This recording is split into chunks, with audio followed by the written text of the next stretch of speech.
विश्व का गौ माता की नमः पार्वती पतये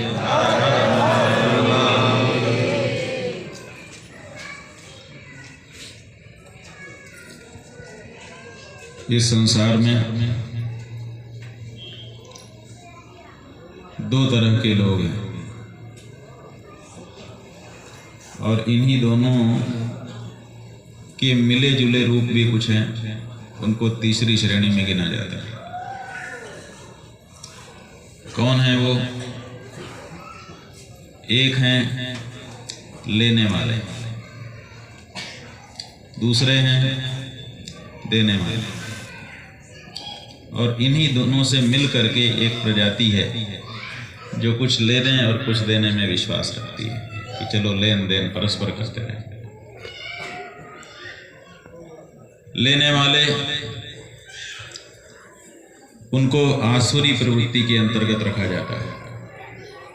उनको सब कुछ चाहिए, किसी दूसरे के पास कुछ है उनको असंतोष हो जाता है कि इनके पास क्यों है, हमारे पास क्यों नहीं।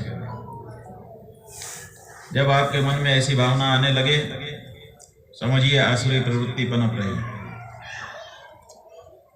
और जब भगवान का दिया जो कुछ आपके पास है वो जो है ठीक है, और उसमें से भी अगर कोई जरूरतमंद दिख जाए तो लगे कि मेरे पास इससे ज्यादा है, थोड़ा इसको दे दूं, इसका भी काम चले, देने का मन होने लगे, तो समझो आपके अंदर दैवी संपत्ति विकसित होने लग गई।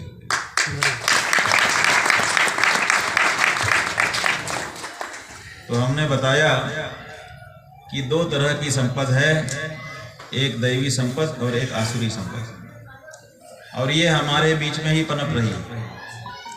हम सबके हृदय में खेत बना है, इसमें फसल उग रही है, किसी के मन में दैवी संपत्ति की फसल उग रही है और किसी के मन में आसुरी संपत्ति की फसल उग रही है। इसी संसार में गाय वो लेने में नहीं, वो देने में विश्वास रखती है, और यहाँ तक कि उसका जो कुछ है, ऐसा कोई संसार में दूसरा प्राणी नहीं है कि उसका सब कुछ लोगों के लिए उपयोग में आ जाए। क्यों? क्योंकि उतनी देने की भावना नहीं है सबके। अगर भावना होती तो आपका भी सब कुछ दूसरों के उपयोग का होता, लेकिन चूंकि आपकी उतनी भावना नहीं है उत्कट, इसीलिए आपका कुछ दूसरों के लिए उपयोगी हो गया, लेकिन कुछ दूसरों के लिए उपयोगी नहीं है। लेकिन गाय के मन में देने की इतनी उत्कट भावना है कि उसका सब कुछ दूसरों के लिए उपयोगी हो जाता है।